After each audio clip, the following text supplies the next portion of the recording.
Hello everyone, welcome back. Another episode, Band on Band. That time of the week is here again. Thank you very much for joining us. On this week's episode, I sit down with my good friend Erik from the band Proper, and we have a bit of a conversation about La Dispute, everyone's favourite band with the tambourine.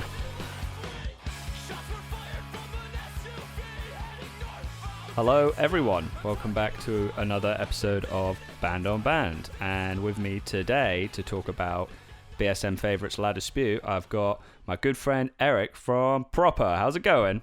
Good, how are you? I am very good considering it's still 2020. Yeah, holding on the best we can.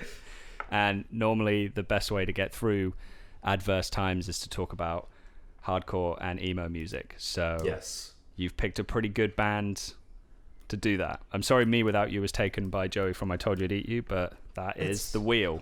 I understand. And don't worry, Joey talked about Me Without You for a very long time, so... Good.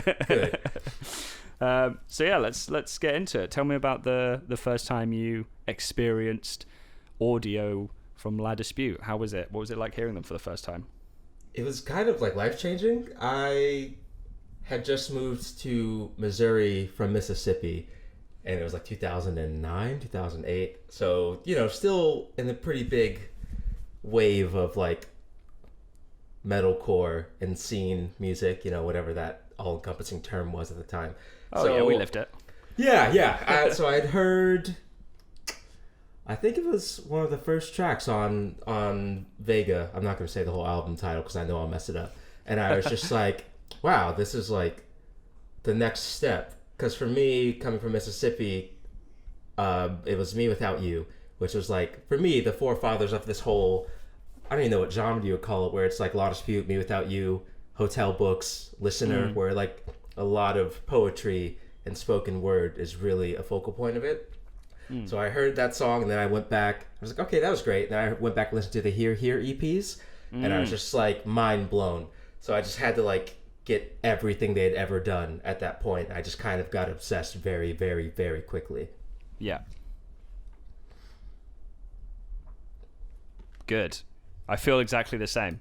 I think mine was probably around the similar sort of time where I moved, got myself into a situation where I needed some new music, and I'm pretty sure I discovered this band through Tumblr. Oh wow! I don't think that's a problem. No. I had Tumblr for way too long. I'm a grown adult. I can admit that. Yeah. Mine was definitely listening to like Such Small Hands and all that sort of stuff, and then I'm pretty sure I saw them soon after I discovered them. But we can get onto that. I feel they La Dispute seems to come into people's lives in a very pivotal moment where I always feel like that, like this band discovers people rather than people discovering them. Like it always comes at a period within that life. And I feel very similar to that, where you were moving and yours was a very poignant moment to discover a lot of poetry and music. Was that sort of around the sort of time when you were seeing them live for the first time, or did you feel did that come later on? Oh, yeah, I was still in high school, and my parents were not about to let me drive all the way 1 hour to Kansas City to go to concerts. So I hadn't seen them live until, I think, about 4 or 5 years later, but like right before I'd moved to New York. So probably early 20s, I finally saw them. So it was just like a 4-year buildup of like, new album, new song, like new split. And then like the payoff was really amazing. How did that feel, stepping into the room, like knowing that it was happening, that it was about to happen? It was just like a finally moment, and like I had already been just like, I'm going to see them. I swear I'm going to see them. They put out this thing, and it's just somehow as good as the last project, if not better. So it's finally, and it was an amazing lineup. It was La Dispute, Oh Brother, Moving Mountains, and Thrice. Jesus. Yeah. That is a hell of a lineup. It was insane. They played. Where was this? Lawrence, Kansas. So I still had to go like a little bit, but they played like all of my favorite songs. They played Why It Scares Me. I think they opened with that, and I immediately from just like the first second was just like on my bullshit in the pit going crazy. excuse me, everyone, I have waited far too long for this. Yeah, I will be in the pit. Yeah. Definitely like a hold my coat moment. Yeah, exactly. What size venue was that? How big was that? Oh my God, easily 300 at least. It's Nice. a pretty big. It was the Granada in Lawrence, which I hope is still around. The day before I moved to New York, I saw Say Anything do their 10-year of Is a Real Boy. And when I first got in, record. yeah, when I first got into emo, like, well, for me, I was pretty late to the game, but I saw Crying, Somos, Foxing, and Modern Baseball there. So it was like all of my big emo post-hardcore moments were at this venue. So it was just like great, all times packed out to see these bands that I just like had no idea other people were even into because of the place I lived. It wasn't really a poppin' genre. When you saw La Dispute for that first time, were you already sort of in the mindset of knowing that you wanted to work on music or be more creative in that art form? Oh yeah, absolutely. I've been playing guitar alone since I was like 12. I'm 29 now, so by the time I saw them live, I had given up on trying to emulate them. But I was definitely making music. I had written some of the songs that would be on this first album already. Yeah, but I definitely had a whole phase where it's just like I want to be the next La Dispute, me without you type spoken word poetry, and then I realized it wasn't my thing. Yeah, I'm gonna subtly steal some chord progressions and some lyrics and hope no one ever notices that. Yeah, I'm gonna try just yelping out some lines and somehow keeping my breath. I don't know how their breath control is amazing. All these type of bands, it's some insane. people just have massive lungs, apparently. Yeah. So let's talk about your favorite album of theirs. And you told me earlier that it was Wildlife, which I think is probably the pinnacle of this band. I think it's absolutely quite easily their best record in my opinion and your opinion. So talk me through it. Why do you like it? What's your favorite song? Give me the goods. It was kind of just the buildup of it all. I had just moved to Kansas City from Warrensburg, Missouri, so like my first time living in a big city. I moved into an old sorority house with like 11 other people. We called it the Rendezvous, and we had shows in basement and on the first floor, in the backyard, wherever we could. And it was just kind of like finally creating my own DIY space for bands I wanted to see and believed in. And then this album came out, and it was just like a culmination of everything I was trying to become at that point. Like the lyricism, like the real emphasis on like this is a story. Like I had heard the first album and I never knew it was like more kind of a concept. And so I started paying attention to that more between albums. And like it was just that moment of just like, man, I can't believe they've done this. You know, like a band, especially with bands like that, like La Dispute or like Dance Gavin Dance, where it's like there's a lot of instrumentality and you're just like, oh, they're not going to be able to recreate this. One off, flash in the pan. And then they do it, and they do it even better. It was just a lot of my preconceived notions on music and DIY and house show ethics being reaffirmed, that you can have all this subject matter and it be really good, and that you don't have to be packaged in a certain way or sold in a certain way. They didn't have to dress in all black or anything like that. It was just like, here's this work of art that we made. I hope that you like it, and we'll see what happens. And it just changed everything for me.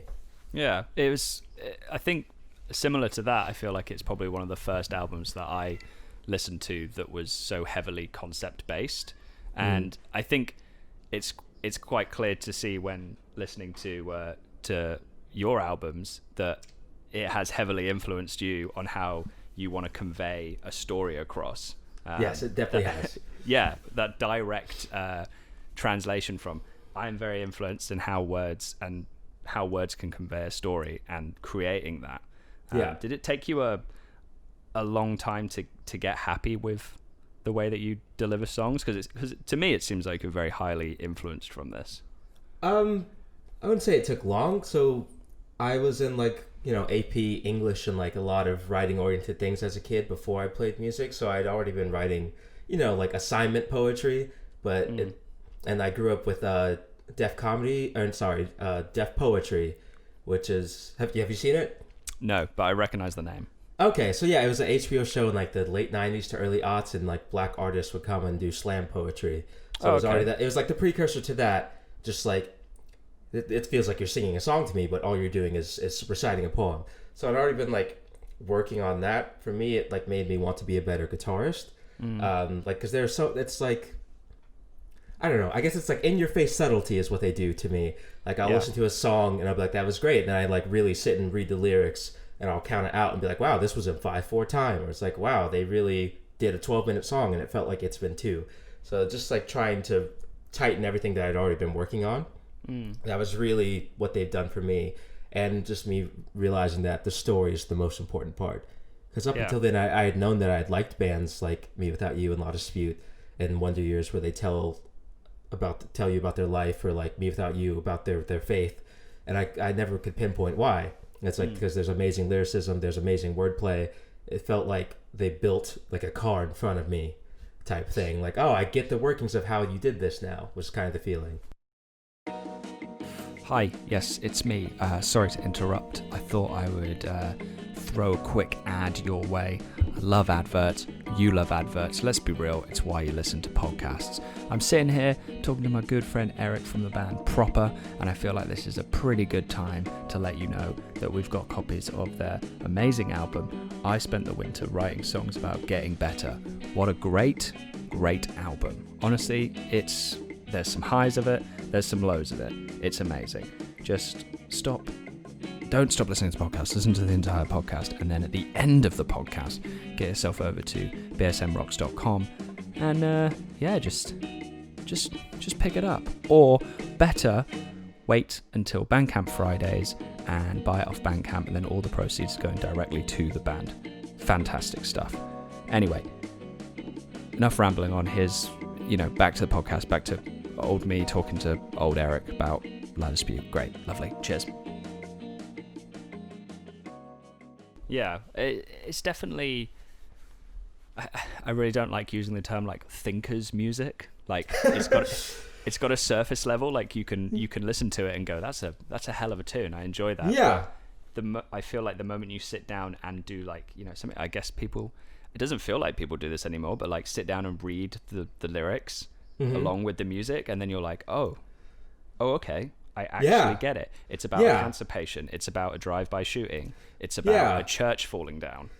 Yeah. Oh man. And St. Paul's Church, the track on Wildlife, it was just like that whole 2-minute outro where it's like a mellow guitar part, sure, but it's just like what they're talking about is so heavy. Like learning that dichotomy that you don't have to be quiet, loud, and match that. You can be quiet guitar, heavy vocal performance. Like it was just. All of those things really, or just heavy subject matter, or just heavy subject matter over a piano. And I remember like they used to get a lot of flack. They were getting called like darling core because there's just like, oh, it's so pretentious. Like, does he have to say darling every other word? And I'd be like, yes, he does for me. Yes. This is about me. So, I'm darling. Darling. Like let me have this shit. But yeah, it was a lot of that. Or King Park, which is I think that's probably the standout of Wildlife. I would think. Yeah. That's like the song everyone's just like, this is one you need to hear. Yeah. I had never thought about writing a story like that has nothing to do with me. There's so many facets to that song, and I think so many facets to the lyrics in there that there is like quite on the nose, like this happened, here's the story of that. But then with the example you had, like how the narrator floats above into the room to watch from a third perspective, and again, it's a song that I didn't connect with until I sat and read the lyrics. Yeah, same. I was just like, oh, that was intense. And like I read about and then the backstory behind it, and it's just like, wow, that's insane. It feels like I just read like a Charlie Kaufman script or something. Yeah. Like it's so detailed. Yeah, and now this is my favorite song of all time. Yeah. I remember seeing La Dispute on that tour in when they came to Europe, and I watched them. I used to live near Kingston in Greater London, and they played in a venue that's like, I mean, it's one of these venues where they say they can fit 200 people in, but you don't want to be in there where there's 200 people in there. Yeah. And they played that song live. They obviously played it live, but they played it last, and like the room, oh my god, erupted. Like it was not like we're going to play the full album. It was like the greatest hits up until that point, and the full album in various different orders. Oh my god. And when he's like shouting, if I shoot myself, will I get into heaven? Like there was kids like coming out of the wall, like I didn't even see. Yeah. There's like kids coming left, right, center, above me, over me, round me, under me. Yeah. I didn't hear. I heard like a million voices singing that, and I think at that point I had no idea what the song was. I just knew that I enjoyed that album, and I was just like, "Fuck me, this is good." Yeah, that was like that moment where I was like, "Okay, I like this band now."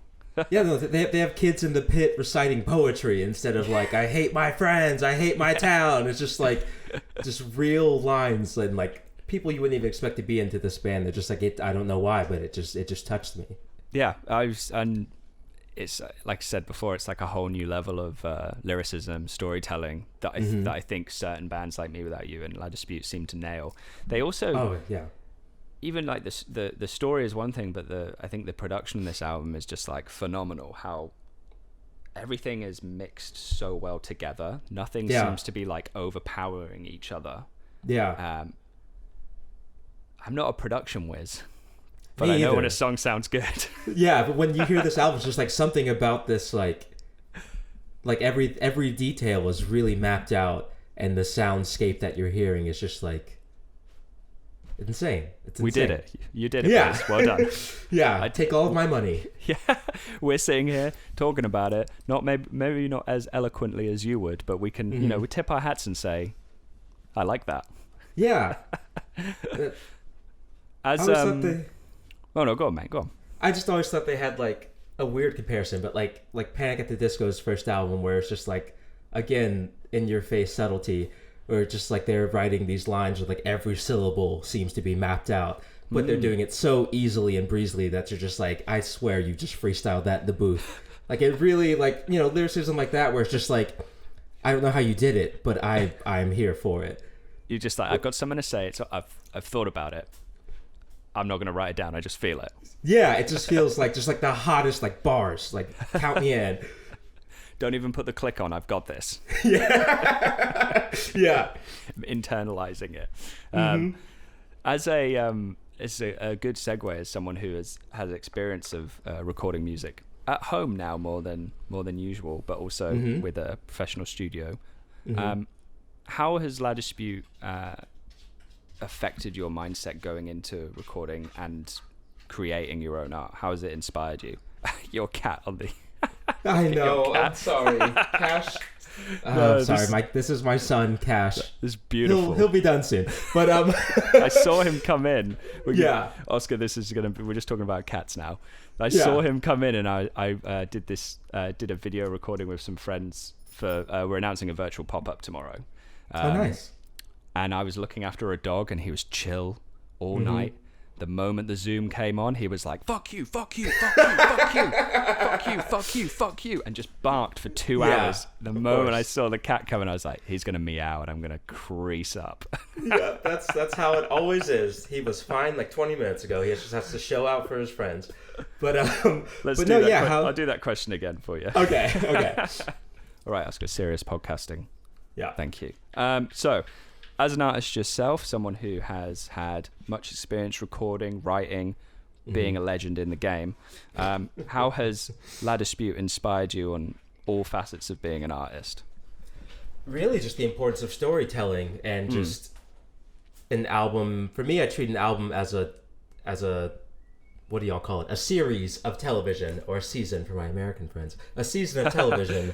And it's like, it all has to have the same overarching themes, but I need to make it different so it's not just a straight line. So they were really quintessential in that for me, especially lyrically. Just like, you could have an overarching theme, but let's switch it up. This song could be about this, but it still ties back to that. And then instrumentally, just like, wow, you can do whatever the fuck you want. They really were one of the first bands where it's just like, you don't have to just play and drop C, or you don't have to, you can do whatever. Like, they have bluesy parts. They have 80s guitar, like, solo parts. So just really being like, as long as you do it confidently and you do it well, you can do whatever you want and just tie it all together somehow. So, especially as a guitar player, since I've been doing that more so than writing lyrics, as a lead guitarist on this last record, I was just like, I just want to see how I can push myself. Or like, maybe everything doesn't have to be in 4/4 for the whole song, or just going straight into a spoken word part. Like, every spoken word part I've ever done is because of this band. So just like really pushing dynamics and pushing songwriting, and then trying to convey that to my bandmates to be like, imagine you're underwater and you're trying desperately to get to the top. Like that's how a lot of Dispute song will make me feel on a certain song. So just trying to really be a songwriter's songwriter, if that makes any sense. Yeah, being true to yourself as well. Yeah. Beautiful. What a wonderful way to end it. Be true to yourself, listen to La Dispute, and stay safe. Yes. That's all you need. Thanks so much for coming on, man. I really appreciate it. Thank you for having me. Thank you. I really appreciate that. There you have it. That's the end of another episode. Close the book on that chapter. Turn the page. Who will be here next week? I'm not going to tell you. You just have to show up and find out. Thank you so much to Erik from the band Proper.